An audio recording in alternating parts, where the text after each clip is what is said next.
Hi all, I wanted to take a moment to respond to a comment that was left on one of my videos. I'm going to read it to you and we're going to break it down. As I do that, I also want to let you know that I'm going to be going through comments and responding more than I have in the past. And also, if you have any questions or anything that you would like responded to, you can go ahead and let me know on this video. So without further ado, here we go. Let's get into it. Okay, I'm going to need my glasses. Oopsie. I am blind. I hear what you're saying, but unfortunately there is no book in capital letters on how to be the perfect parent, ... And we don't know what happened to our parents when they were young.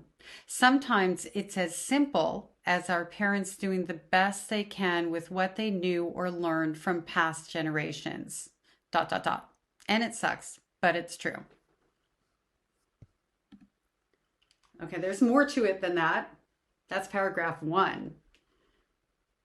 Do we really need a manual or a book to teach us how to be kind and loving and not abusive?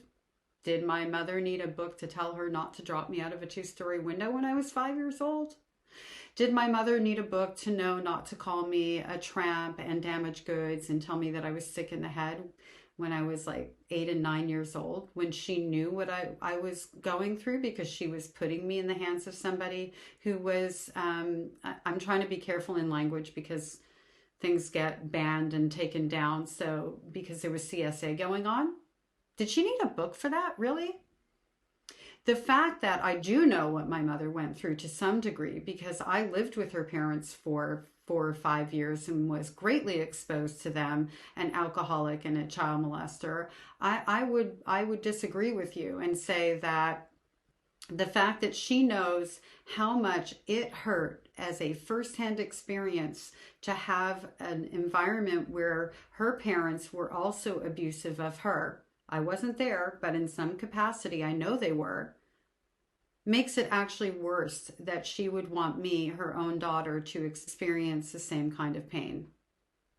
The brutality, emotional brutality, and dropping me out of the window, physical brutality that she put me through made me into a person who wanted to make sure, well, I made myself into that person, but made me choose to not ever want my children to ever experience the kind of pain that I went through.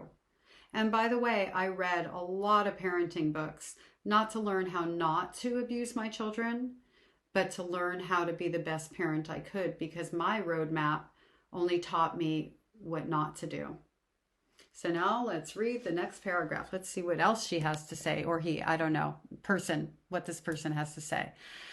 We gotta learn to give grace because we don't know what our kids are going to say about us. Parenting is not easy. Reflecting back on my childhood, I know for a fact that I, capital letters, was not the easiest child to raise. Was my mom abusive physically, mentally, and verbally? Absolutely. Was my dad an absentee parent? For sure. But I'm not going to continue being mad at them for it. That causes resentment and bitterness, and I know that from experience. That breaks my heart for you, and I hope that you end up seeing this video. Because it sounds to me like you are carrying responsibility for the fact that your parents were abusive and absentee, aka emotionally and physically neglectful as well.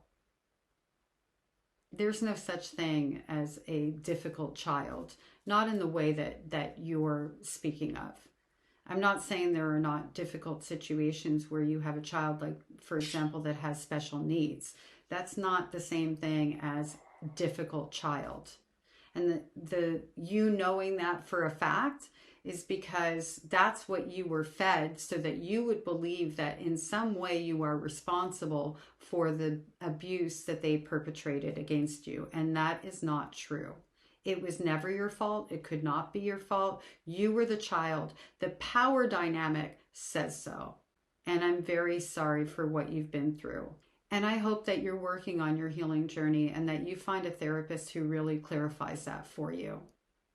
Regarding, we don't know what our children are going to think of us. No, we don't. And I've had to have all sorts of conversations with my adult children, and some of them are not fun. I'm going to tell you right now, my eldest daughter didn't speak to me for quite some time, and it was my fault. Oh, I wish I could hear my mother say those words. I went to therapy. I did the things I was supposed to do to be a better person for myself first, and then for my children. I had to learn how to love myself and how to not continue to pass down trauma. Saying sorry was something that was terrifying to me because I thought saying sorry also meant that I was, going to be told what a terrible person I am. There's lots of messaging that I got that broke me into a parent who did pass down trauma. Ultimately, my children and I have been able to work through those things because I've done the work on myself to make sure that I could show up for them. And there are times when they didn't like me so much, and that's within their right. That's the statement that you made there. I also feel attaches to the thing of, well, if you go no contact, you better watch out. Your kids will too. They're not learning that by example. That's not how that rolls out. Because going no contact is one of the hardest things we ever have to do in this world. Our need, particularly for our mother, is the strongest relationship need that exists in the world. They carried us in their body for 9 months. This is the first person we ever fell in love with, even before we met them. That bond, no matter how we were treated, is incredibly strong. And that need, that wound that's left behind, never knowing what it's like to have a loving mother, is excruciating. It's devastating. I will forever have that wound. My children know what it's like to have a loving mother who also passed down some trauma and did some things that I did things that I shouldn't have done, or said things I shouldn't have said, and all of that sort of stuff. But there was never a moment where I abused them, or intentionally or otherwise. And that's the difference.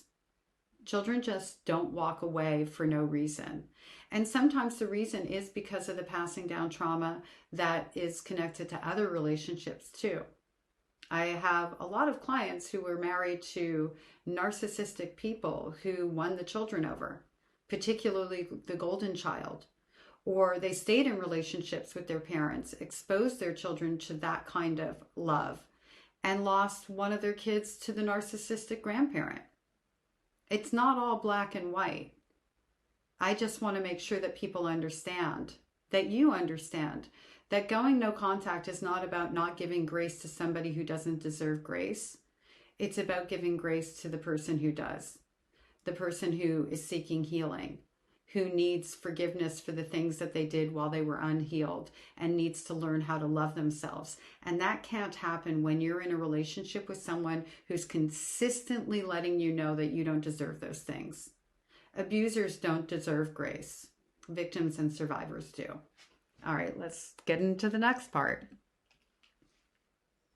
Speaking of grace, so give grace to them because, remember, there is no true book or guide on parenting, and you don't know what your kids are truly going to say about you. Even if you do the best that you can, you do not know what they are going to say. I don't think we should be parenting based on what we think our children are going to say, or even based on what our relationship looks like. I think that we should be parenting based on instilling the values and skills into our children, the knowledge of themselves that is going to best serve them to be independent adults going out into the world at the greatest advantage. And I know you didn't really say that, but I think that we need to look at the way that we're parenting. Are we parenting our children in a way to ensure a relationship forever, aka control? Or are we parenting them to want to return to us because we gave them the ability to love themselves? And I'm not going to address the book and manual thing again because I already did that. I don't know why you need to double down on that. Maybe it's because you're trying to convince yourself that your parents didn't have resources and that's why they abused you. Unfortunately, they abused you because of their own experiences and the fact that they chose not to do better. It doesn't take a book to tell us that we shouldn't be physically or emotionally or in any other way violating another human being. That just doesn't take a book. I know I said I wasn't going to address it. I did it again. I'm doubling down on it to convince you. Back to give grace. Okay. Even if they treated us wrongly, give grace and learn from their mistakes so we don't negatively impact our own kids. I just had a conversation with my eldest daughter. We were talking about how I dealt with the fact that my mother was not in my life. And the conversation started because of a comment she made to me. She goes, Mom, I was thinking about it, and you never trashed your mother to us. Like, we would ask you questions and you would give us information, but you never, ever destroyed her in our eyes or anything like that. You just really let us know that you weren't in that relationship and she wasn't around because she wasn't a safe person. And you used language that let us know that you were looking out for our best interest. I think I also taught my children that no matter who you are, you don't get access if you're abusive and toxic. That's a lesson I want them to know and learn and have and live. And I definitely don't want them to give grace to people who don't do anything to earn that grace.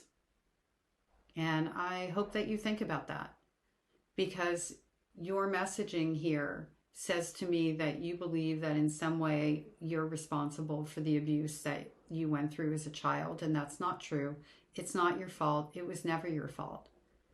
And apologizing or in some way defending your abusers is a part of your belief system that, is placing care to people who don't deserve it.